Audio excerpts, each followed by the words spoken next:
In 1961, when President Kennedy vowed to put a man on the moon, a second speech was given, behind closed doors. The real race wasn't for our lunar neighbor. It was for Mars. The Soviets had Gagarin. We had ambition. And the White House wanted nothing less than to claim another world before anyone else could.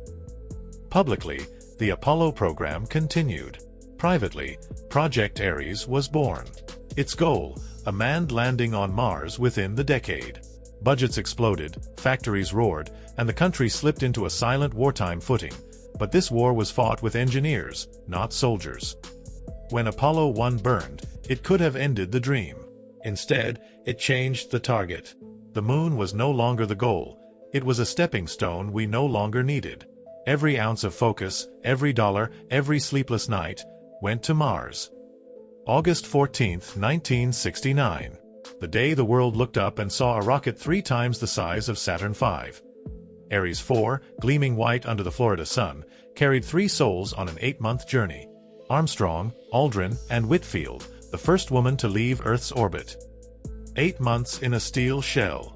8 months breathing recycled air and watching the red dot grow in the darkness. When they finally touched down on Syrtis Major, Armstrong spoke words no one would forget: "This is humanity's leap into the stars."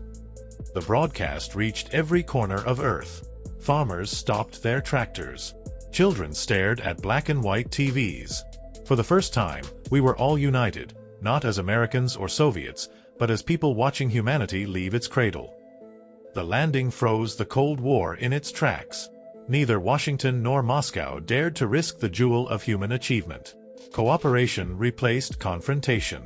The space race had ended, but the space age had just begun. By the mid-70s, Ares Station stood on the Martian plains, a cluster of white domes glinting under a salmon sky. Year by year, supply ships came, and the station grew. Mars was no longer a place we visited. It was a place we lived. Now, in 2025, 30,000 people call Mars home.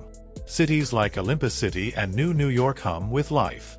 We share art, science, and culture across 2 worlds. And every time I look at that red sky, I remember the day it all began. History books in this timeline don't talk about if we can live on other worlds. They talk about the moment we decided to. August 14, 1969. The day Mars became part of the human story forever.